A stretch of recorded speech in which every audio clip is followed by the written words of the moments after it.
আমরা আপনার কাছ থেকে শুরুতে জানতে চাই যে একটা গোলাটে বিষয় এর মধ্যে তৈরি হয়েছে, সেটা হচ্ছে যে শেখ হাসিনাকে ফিরিয়ে দেওয়ার বিষয়ে বাংলাদেশ পক্ষ থেকে দাবি জানানো হচ্ছে এই প্রত্যর্পণ চুক্তির আওতায়। এটি নতুন করে জানতে পারলাম যে ভারতের পক্ষ থেকে বিষয়টি নিয়ে আদালতের শরণাপন্ন হবে। আমার প্রশ্ন হচ্ছে যে আদালতের শরণাপন্ন হবে আসলে কি কারণে?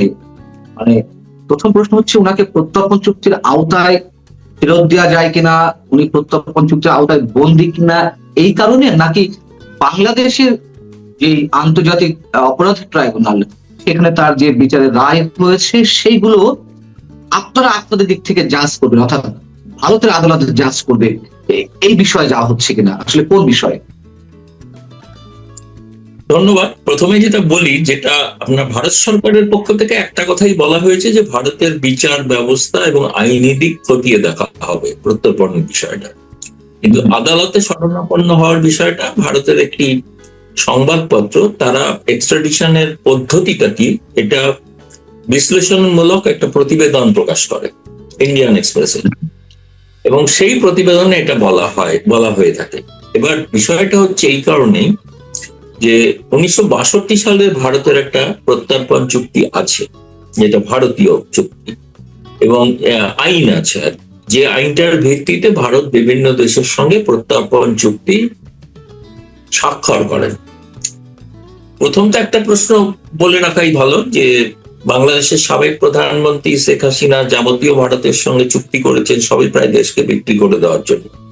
শুধু 2013টাকে বাংলাদেশে বিএনপি সরকার ভরসা করছে। এটা শেখ হাসিনা একটা ভালো চুক্তি করেছিলেন, যেটাতে দেশ বিক্রি হবে, যেটা দারুণ। বারবার কথা বললেই বলছেন 2013 সালের প্রত্যর্পণ চুক্তি অনুসারে আমরা শেখ হাসিনাকে ফেরত চাইছি। একটা চুক্তি অন্তত শেখ হাসিনা বৈধতা পেল, এর জন্য ধন্যবাদ বাংলাদেশ সরকারকে যে এইটা দেশ বিক্রি করে। দ্বিতীয়ত, তারা বারবার বলছেন যে পলাতক আসামি, দণ্ডপ্রাপ্ত আসামি। শেখ হাসিনা যখন ভারতে আসেন তখন তিনি সাবেক প্রধানমন্ত্রী নয়, প্রধানমন্ত্রী, কারণ তিনি প্রধানমন্ত্রী পদ থেকে ইস্তফা দিয়েও আসেন। সেই চুক্তি অনুসারে বলা, আইন অনুসারে, চুক্তি নয়, 1962 সালের আইন অনুসারে বলা আছে ভারত সরকার একজন ম্যাজিস্ট্রেটের কাছে পত্র জমা দেবেন যে এই সঠিকভাবে হয়েছিল, আর কোন যেভাবে পদ্ধতিগতভাবে বিচার সাজা শাস্তি দেওয়া হয়েছিল সেটা সঠিক কিভাবে দেওয়া হয়েছিল এবং তার সাক্ষ্য প্রমাণ সহ। এই প্রশ্নটার উত্তর পাওয়া জরুরি যে আইসিটি ট্রাইব্যুনালের রায়ের যাবতীয় প্রতিবেদন এবং সাক্ষ্য প্রমাণ তার সমস্ত তারা ভারতকে দিয়েছেন কিনা। যদি দেন তাহলে তখন ভারত এটা ম্যাজিস্ট্রেটের কাছে পেশ করবে। আপনি কি জানেন কোনো কাগজপত্র, সাক্ষ্য প্রমাণ দেওয়া হয়নি, ট্রাইব্যুনালের কাগজপত্র দেওয়া হয়নি? আমি নিজেও প্রশ্ন করেছিলাম পররাষ্ট্র মন্ত্রণালয়, তো তারা সরাসরি জবাব দেননি, কিন্তু বোঝা গিয়েছিল যে বাংলাদেশ সরকার এমন কোনো, বাংলাদেশের স্বরাষ্ট্রমন্ত্রী বলেছেন হাদির হত্যাকারীদের বিষয়ে যাবতীয় কাগজপত্র দেওয়া হয়েছে। তো শেখ হাসিনার বিষয়ে যাবতীয় কাগজপত্র দেওয়া হয়েছে কিনা এবারে স্পষ্টভাবে তারা বলেননি, যেহেতু স্পষ্টভাবে কোনো সাংবাদিক প্রশ্নও করেন। এই সরাসরি প্রশ্নের একটা সরাসরি উত্তর আগে পাওয়া দরকার যে হ্যাঁ তারা দিয়েছেন। ভারত সরকার বলছেন তারা জানেন। আমি বাংলাদেশ হাই কমিশনও খোঁজ করেছি, তারাও সেরকম কি, তারা নোট ভার্বেলে তাদের কাছে যা আসবে তারা ডাকঘরের মতো তারা পৌঁছে দেবেন ভারত সরকারের কাছে, কিন্তু এখন পর্যন্ত খালি নোট ভার্বালেই পৌঁছে দিয়েছেন, আর তো কিছু পৌঁছেছেন বলে কিছু জানানি। এবং এমন একটা রায়, যে রায় ওয়েবসাইটে পর্যন্ত সরকার দেয় না, কেউ বাংলাদেশে কজন পড়েছেন, কিছু কিছু আইনজীবীরা জোগাড় করে পেয়েছেন, পড়েছেন, এটা হচ্ছে কিছু, তাও আবার কোনো পিডিএফ কপি নয়, শুনলাম সেটা নাকি স্ক্যান্ড কপি, তার অনেকাংশই উদ্ধার করা যায় না। এবং তো জঘন্য রকম ইংরেজি ভুল আছে শুনেছি, যারা আইনজীবী পেয়েছেন তারা কেউ কেউ বলেছেন ভীষণ ইংরেজি ভুল আছে, ফলে ইংরেজি ওই ভুল থাকলে আবার ম্যাজিস্ট্রেট ডেকে মেকে ফেলে দিতে পারেন ডাস্টবিন। এখন তিনি তো বুঝবেন না যা ইংরেজিতে লেখা হয়েছে। ফলে আমার কাছে বিষয়টা আপনি যেটা বললেন তার এক কথায় উত্তর হচ্ছে এই ব্যাপারে বাংলাদেশ সরকারকে স্পষ্ট করে বলতে হবে যে তারা আইসিটি ট্রাইব্যুনালের রায় ভারত সরকারের কাছে পৌঁছেছেন কিনা এবং তার সাক্ষ্য প্রমাণ জমা দিয়েছেন কিনা। আমি তো শুনেছি সাক্ষ্য প্রমাণ, আপনি যেটা বলছেন সেই ঠিক আছে, কিন্তু আমার জানতে চাওয়ার বিষয় হচ্ছে যে তাহলে ভারতের আদালতে কোন বিষয়টি নিষ্পত্তির জন্য আদালতের শরণাপন্ন হওয়ার কথাবার্তা হচ্ছে বা তারা মনে করছে শেখ হাসিনার যে বিচারের রায় সেটি বাংলাদেশের ট্রাইব্যুনালে ঠিক আছে, এই বিষয়টি আবার পুনর্বিবেচনা ভারতের আদালত করবে, নাকি প্রত্যর্পণ চুক্তির আওতায় তিনি পড়েন কিনা এইটি বিবেচনা করবেন, কোনটি আসলে? দুটোই। ভারত কেন এটি ফিল করছে মানে এতদিন পরে সে যে আদালতের শরণাপন্ন হতে হবে বা আদালতের মতামত নিতে হবে? না, এটা বাংলাদেশের পররাষ্ট্র মন্ত্রণালয়, আমাদের দেশের পররাষ্ট্র মন্ত্রণালয় কূটনৈতিক পরিভাষার মাধ্যমে প্রতিক্রিয়া দেয়। আপনাদের পররাষ্ট্র মন্ত্রণালয়ের মতো নয়, সে পররাষ্ট্রের মধ্যে অত্যন্ত কাঁচা, কারণ তারা সব শব্দ ব্যবহার করেন যেগুলো পররাষ্ট্র মন্ত্রণালয়ের ডিপ্লোমেসির ভাষা নয়। মাফিয়া, গণহত্যাকারী, এসব পররাষ্ট্র মন্ত্রণালয়ের ভাষা নয়। যাই হোক, আমাদের এখানে বরাবর প্রথম দিন থেকে একটাই কথা বলা হয়েছে যে আমরা একটা নোট ভার্বালে পেয়েছি, আমরা ভারতের আইন এবং বিচার বিভাগের পরামর্শ নিয়ে এ ব্যাপারে সিদ্ধান্ত নেব। আসলে এক্সট্রাডিশন বিষয়টা কি, এবং বিষয়টা তো সম্পর্কে অনেকেরই ধারণা নেই। আমি বলছি না যে কেবলমাত্র বাংলাদেশে, আমি বলছি ভারতেরও হয়তো অনেকের ধারণা ছিল না। এক্সট্রাডিশন মানে তুই চাইলেন তাকে ফেরত দিয়ে দেওয়া হলো, এরকম একটা ধারণা। ভারতের বহু আর্থিক অপরাধী যাদের ভারত চাইছে যুক্তরাজ্য থেকে ফেরত, আপনারা নাম জানেন সকলেরই, ললিত মোদী, নীরব মোদী, বিজয় মালিয়া, তারা সব লন্ডনের আদালতে তাদের বিচার চলছে। ভারত তাদের যাবতীয় কাগজপত্র সেখানে পাঠিয়েছে এবং সেখানে বিচার চলছে। সেই বিচার প্রক্রিয়া শেষে তারা তখন সিদ্ধান্ত নেবে, হ্যাঁ এরা প্রকৃত অপরাধী, সুতরাং এদেরকে ভারতে ফেরত পাঠানো হোক।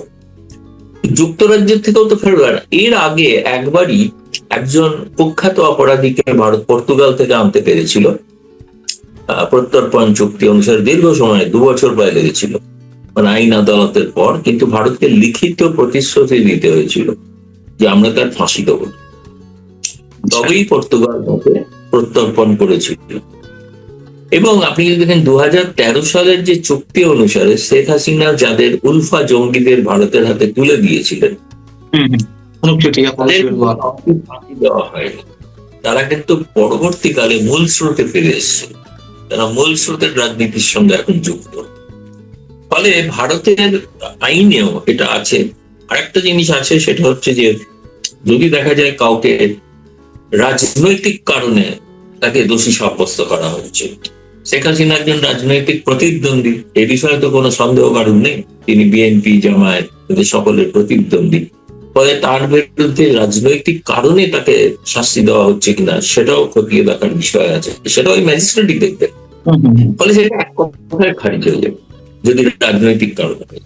দ্বিতীয়ত, এটা 6 মাস পর ঘটেছে না, তিনি যেদিন এসেছিলেন সেদিন যদি সঙ্গে সঙ্গে বাংলাদেশ সরকার উনি তাকে রাতারাতি শাস্তি দিয়ে, কারণ তাকে তো অনেক কিছু ব্যবস্থা করতে হয়েছে না, যে আইসিটি ট্রাইব্যুনালের পরিধি বাড়াতে হয়েছে, অর্ডিন্যান্স করতে হয়েছে, যা করতে হয়েছে ইত্যাদি করতে করতে তাদের 6 মাসের বেশি সময় লেগে গেছে। তারা ভেবেছেন তারা যেটা করেছে এটা গোটা দুনিয়া সবাই মেনে নেবে, এটা কেউই মানবেন না। এটা বাংলাদেশের এক ধরনের রাজনৈতিক নেতারা বলে থাকেন বারবার, পলাতক এবং দণ্ডপ্রাপ্ত, যেটা ভারতের কাছে নেই কোনো কাগজপত্র। তার মানে এখন বিষয়টি আদালতের এখতিয়ার হয়ে যাচ্ছে পুরোপুরি, কূটনৈতিক জায়গা থেকেও আদালত এখন বেশি প্রাধান্য যাচ্ছে। যদি আইসিটি ট্রাইব্যুনাল রায় সাক্ষ্য প্রমাণ সমেত এভিডেন্স শব্দটা লেখা যায় না। এখন আমার প্রশ্ন যে আদালতের শরণাপন্ন হবে কে, ভারত সরকার নাকি শেখ হাসিনা নিজে? ভারত সরকার না, শেখ হাসিনা তো নয়। যদি ভারত সরকারকে যাবতীয় আইন মোতাবেক যাবতীয় কাগজপত্র তারা যদি পাঠান, তখন ভারত সরকারকে যেতে বাধ্য। বুঝতে পারছি, ক্লিয়ার। না, এখন এই সংক্রান্ত একটু অন্য বিষয়ে যায়, আমাদের প্রধানমন্ত্রী তারেক রহমানের যে সফরের বিষয়টি, আপনি কি জানেন? মানে বিহাইন্ড দ্য স্ক্রিন তো অনেক কিছু হয়, আমরা যে সারফেসটুকু দেখি রাজনীতি বা কূটনীতির ভিতরে ভিতরে, তার বাইরে অনেক কিছু হয়ে থাকে। আমাদের পররাষ্ট্র মন্ত্রণালয় থেকে যে শর্ত জুড়ে দেওয়া হলো, শেখ হাসিনাকে ফেরত দেওয়া সহ 3টি শর্ত জুড়ে দেওয়া হয়েছে, সেই জায়গা থেকে ভেতরে কিছু ঘটছে। আমাদের প্রধানমন্ত্রী ভারতে যাবেন, কি যাবেন না, স্পষ্ট কোনো বার্তা কি আছে কিনা দুই দেশের অভ্যন্তরীণ পর্যায়ে, মানে ভিতরে কিছু অন্য কিছু হচ্ছে কিনা? যতদূর জানি এ বিষয় সেটা হচ্ছে প্রধানমন্ত্রী তারেক রহমানের সফরের, ভারত সফরের প্রস্তুতি নেওয়া চলছিল মানে এটাও আমি জানি যে বাংলাদেশের পররাষ্ট্র মন্ত্রণালয়ের যে বিভিন্ন বিভাগের অফিসার তাদেরকে বলা হয়েছিল সফরের যাবতীয় প্রস্তুতি নিতে। এমনকি আমার কাছে একটা ইন্টারনাল নোটও এসেছিল, আমি পেয়েছিলাম, তাতে বিভিন্ন উইংস এর কাছে তাদের কি ভিউ, দ্বিপাক্ষিক সম্পর্কের বিষয়ে মতামত চাওয়া হয়েছিল। অর্থাৎ একটা প্রস্তুতি তাদের বলা হয়েছিল, তোমরা সফর হবে কি হবে না পরে ঠিক হবে, কিন্তু প্রস্তুতিটা নিয়ে রাখবে। এবং যে প্রস্তুতির কারণে বাংলাদেশ হাই কমিশন দিল্লিতে, আমি জানি 2টি 5 তারা হোটেল, তাজ এবং হোটেল এবং মৌর্য শেরাটন, এই 2টি জায়গায় সম্ভাব্য 20 জন প্রতিনিধি দল সহ প্রায় 100 ব্যক্তির জন্য রুম খোঁজা হচ্ছিল, মানে বাল্ক বুকিং যাকে বলা হয়। সেটা আমাদের থেকে আমরা খোঁজ নিয়ে জানতে পেরেছি তারা এরকম একটা প্রভিশনাল বুকিং, অনেক হোটেলেই প্রভিশনাল বুকিং করা যায়, পরে হয়তো ন্যামারেজ দিতে হতে পারে, অন্য বিষয়। কিন্তু প্রভিশনাল বুকিং এটা এক্স্যাক্টলি কোন হোটেলটা শেষ পর্যন্ত স্থির হয়েছিল এটা আমি বলতে পারছি না। আমি 2টো হোটেলের নাম শুনেছিলাম এবং সেক্ষেত্রে আমাদের মানে এজেন্সির মাধ্যমেই জেনেছিলাম, বলতে কোনো দ্বিধা নেই। তো তাদের গাড়ি কি হবে, গাড়ি যারা দেন বাংলাদেশ মিশনে কতগুলো গাড়ি লাগবে, বুলেট প্রুফ গাড়ি পাওয়া যাবে কিনা ইত্যাদি ইত্যাদি ব্যবস্থাপনা ছিল, সমস্ত তৈরি হচ্ছিল আর কি। এখন আমার যেটা মনে হয়েছে, যেটা আমরাও মানে ভারত সরকারের পররাষ্ট্র সূত্র থেকে আপনি দেখেন গত শুক্রবারের ব্রিফিং এর যে উত্তর, পররাষ্ট্র মন্ত্রণালয় যে ভাষায়, যে কঠোর ভাষায় 3টি শর্ত দিয়েছেন, কার্যত 3টি শর্তই খারিজ করেছে পররাষ্ট্র মন্ত্রণালয়। কি?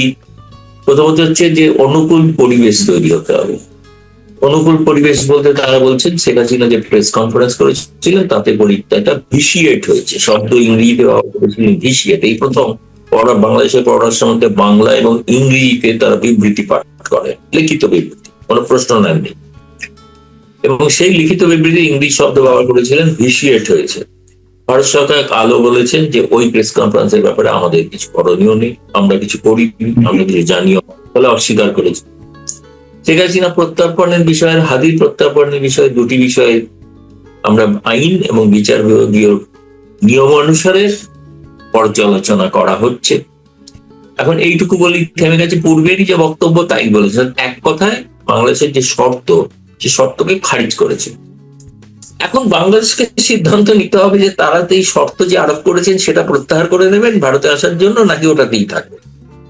যদি ওটাতেই থাকেন তাহলে এই পরিস্থিতি পরিবর্তন হচ্ছে না। এবং কালকে যদি দেখেন দীনেশ ত্রিবেদীর যে ভাষণ রাত্রেবেলায় ভারতীয় বণিক সভার প্রতিনিধি দলের সম্বর্ধনা সভায়, যেখানে প্রতিমন্ত্রী শামা ওবায়দও ছিলেন উপস্থিত, তিনি অবশ্য এখন বলেননি, কিন্তু দীনেশ ত্রিবেদী বলেছেন 2 দেশের মধ্যে বহু ইস্যু থাকবে এবং অতীতকে, আমি বলছি না খারিজ করতে হবে, কিন্তু অতীতকে আঁকড়ে ধরে থাকলে কিন্তু এগোনো যাবে।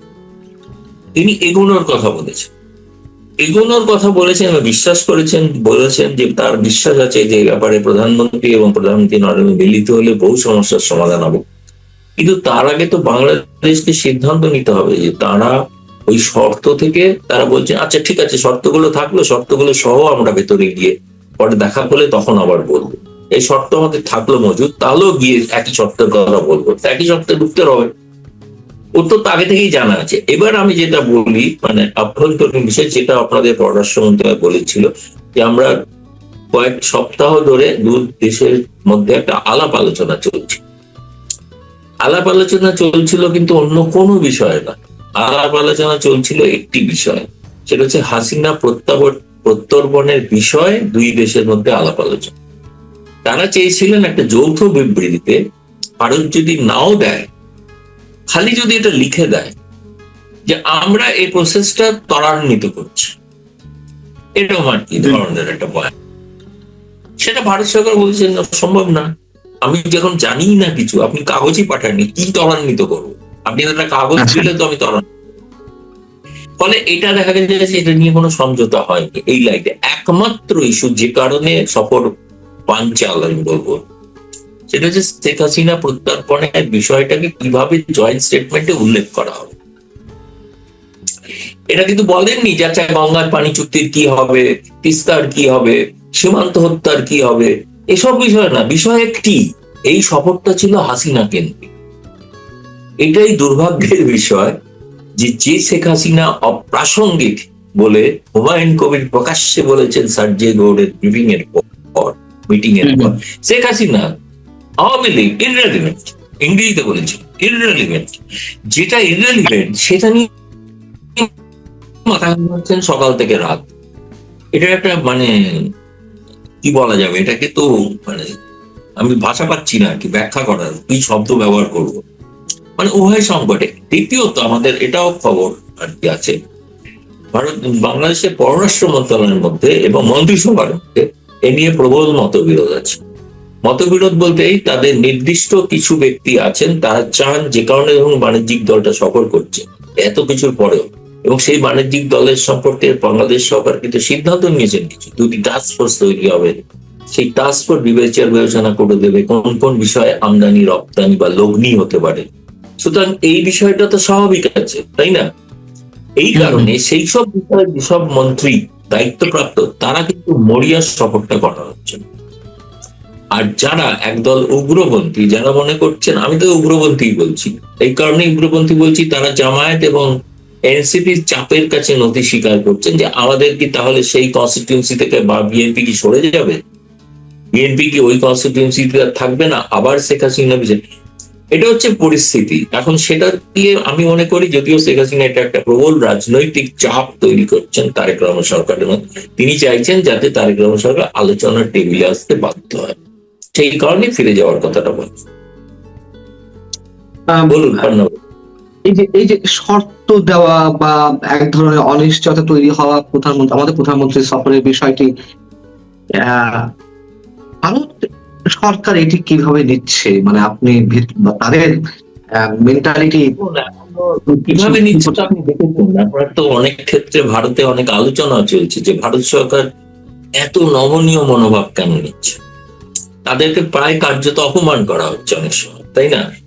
যে ভাষা ব্যবহার করা হচ্ছে সেই ভাষাতে তো অ্যাকচুয়ালি ওটা অপমান নয়, তার সত্ত্বেও অপমানটা গায়ে পাচ্ছে না। ভারত মনে করছে যেহেতু নিকটতম প্রতিবেশী, সেখানে সাম্প্রতিক ভারতের ইন্টারনাল মেসেজ, যে মেসেজ প্রধান গিয়ে বলে এসছে যে প্রায় জঙ্গিদের একটা চাষ চলছে ওখানে, সেই ঘটনার তাতে ভারতের নিরাপত্তার জন্য সেটা বৃদ্ধি, সেটা তাকে যখন চিফ যখন যান তখন জানবেন ভয়ঙ্কর কোন তথ্য নিয়ে যান। তিনি সেই বঙ্গবন্ধুর সময় গিয়েছিলেন ভয়ঙ্কর তথ্য নিয়ে, পরবর্তীকালে শেখ হাসিনার সময় গিয়েছিলেন, তৃতীয়ত এই প্রথম তারেক রহমানের কাছে গেলেন। সেটা কিন্তু অন্য কোনো গোয়েন্দা নয়, তৃতীয় তৃতীয় চতুর্থ কেউ নয়, প্রথম 1 নম্বর ব্যক্তি। এটাকে হালকা করে দেখার বিষয় নয়, যারা দেখতে চাইছেন দেখুন, কিন্তু বিপদটা মনে হয় বলতে চেয়েছেন আমাদের গোয়েন্দারা যে বিপদটা তারেক রহমান।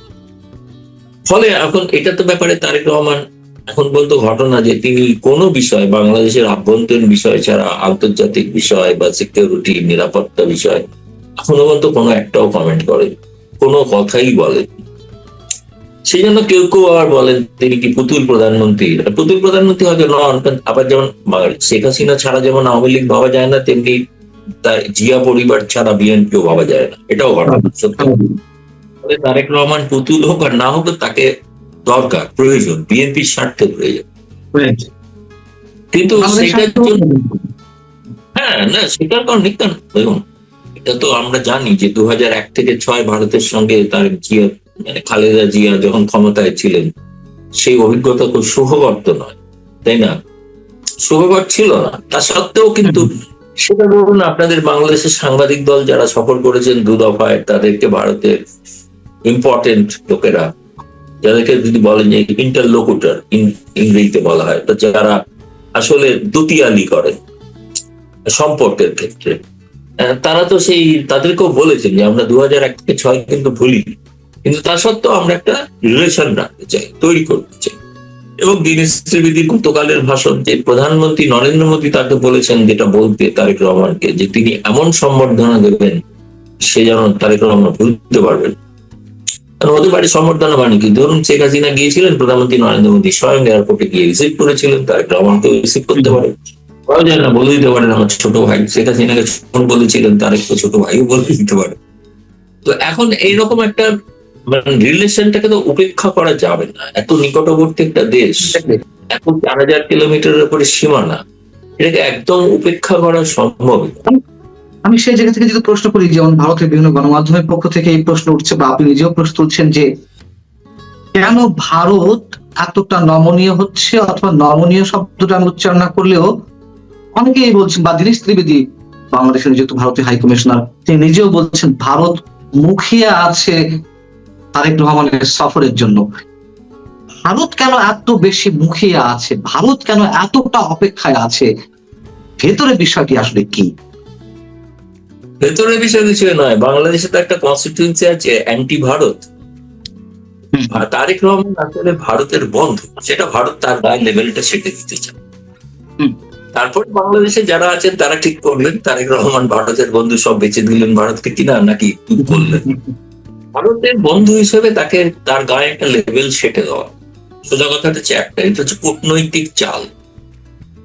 আপনি একটা থিওরির কথা জানেন কিনা আমি জানি না, আন্তর্জাতিকভাবে স্বীকৃত, যে কাউকে মানে যেমন কুকুরকে মারার জন্য তাকে বদনাম দিতে হয়, তাই না, বলে না, before killing a dog give a bad. কিন্তু অনেকটা আছে আবার প্রশংসা করে কাউকে শেষ করে দেওয়া যায়। আমি ক্রমাগত তারেককে বলবো যে তারেক আমাদের বন্ধু, এবং বন্ধু এবং ভীষণ বন্ধু, তার জন্য আমরা মুখিয়ে আছি। তার জন্য প্রধানমন্ত্রী যে রেড কার্পেট থেকে লাল কার্পেট, আচ্ছা কোন বিদেশি অতিথির জন্য ভারত রেল কার্পেট দেয়নি, তা আপনি একজনের নাম বলুন। লাল কার্পেট দেওয়া হয়নি এমন কোন বিদেশি অতিথি আছে? নেই তো না। প্রধানমন্ত্রী তো অনেকের জন্য এয়ারপোর্টে গিয়ে রিসিভ করেছেন, সৌদি আরবে রিসিভ করেছেন, গলা জড়িয়ে ধরেন, দেখলে তারেককেও জড়িয়ে ধরতে পারেন, বলা যায় না। এখানে তো একটা বলা হয় আমাদের এখানে হাগিং ডিপ্লোমেসি, মানে গলা জড়িয়ে দেওয়ার কূটনীতি, মানে একেবারে বন্ধু, আপনি তাকেই জড়িয়ে ধরতে পারেন যে আপনার নিকটতম বন্ধু, ঘনিষ্ঠতম। এটা এক। দ্বিতীয়ত আমি বলছি আভ্যন্তরীণ কোন একটা প্রয়োজনীয়তা আছে, যে যেটা তার সঙ্গে সরকারি সরাসরি প্রত্যক্ষভাবে এক টেবিলে বসে যেটা বলা দরকার আছে, যেটা কূটনীতির মাধ্যমে হয়তো বলা যাবে না। এবং দীনেশ ত্রিবেদী, তিনি প্রধানমন্ত্রী নরেন্দ্র মোদীর ঘনিষ্ঠ ব্যক্তি, কাল বলেছেন তিনি যে আমি সরাসরি নরেন্দ্র মোদীর সঙ্গে কথা বলি। নিশ্চয়ই এমন কোন একটা মানে তাগিদ আছে, যে তাগিদটার জন্য ভারত চায়, এবং সেটা অবশ্যই আমি বলবো ভারত বাংলাদেশের উভয়ের স্বার্থে। কেন কালকেও তো, শুক্রবারও তো পররাষ্ট্রমন্ত্রী বলেছেন আমরা একটা ফরওয়ার্ড লুকিং, ইতিবাচক সম্পর্ক, প্রোগ্রেসিভ সম্পর্ক তৈরি করতে চাই। সেটা তো তারা কিন্তু ওই পররাষ্ট্র মন্ত্রণালয়ের ওই ধরনের শর্ত আরোপের পরেও কিন্তু বলেছেন খুবই কূটনৈতিক মোলায়েম ভাষায়, কিন্তু উত্তেজিত হয়ে বলে, মোলায়েম ভাবে বলেছে দাবিগুলো খারিজ, কিছু মনে করো না, দাবিগুলো খারিজ, কিন্তু তবুও আমরা ভালো সম্পর্ক চাই। এটা কিন্তু ভারত কনস্ট্যান্টলি বলে। ফলে ভারতকে আপনি কখনো, একটা জিনিস তো আছে যে আপনি কখনো কূটনীতিতে তাই করতে পারবেন না যে ভারত কোনো আগ্রহ দেখায়নি। প্রথম দিন নরেন্দ্র মোদী তারেক রহমানকে আহ্বান জানিয়েছেন, অন্য কোনো দেশ আহ্বান জানানোর আগে। এরপরে কি বলবো, সেটা উপেক্ষা করে আপনি মালয়েশিয়া, চীন চলে গেলেন, ঠিক আছে, গেলেন। কিন্তু তারপরেও আপনি আর একবার মনে করিয়ে দেওয়ার জন্য আপনাকে বিমস্টেকের সভাপতি হিসেবে আমন্ত্রণ জানানো হলো। আমি জানি না, কিন্তু এখনো শুনছি বাংলাদেশের মধ্যে পররাষ্ট্র মন্ত্রণালয় সম্পর্কে বাংলাদেশের, আমি বলছি প্রশাসনের বা ক্যাবিনেট স্তরের মধ্যে একটা আলোচনা আছে যে প্রধানমন্ত্রীর একবার ভারত সফর করা উচিত। এটা অপেক্ষা করাটা সঠিক হবে না। সেটা কতটুকু তারা সংখ্যাগরিষ্ঠতা পান কিনা সেটা দেখার অপেক্ষায় আছি। আমার ধারণা নিশ্চিতভাবে আমি বিশ্বাস করি তারেক রহমানকে ভারতে আসতেই হবে, তিনি আসবেন।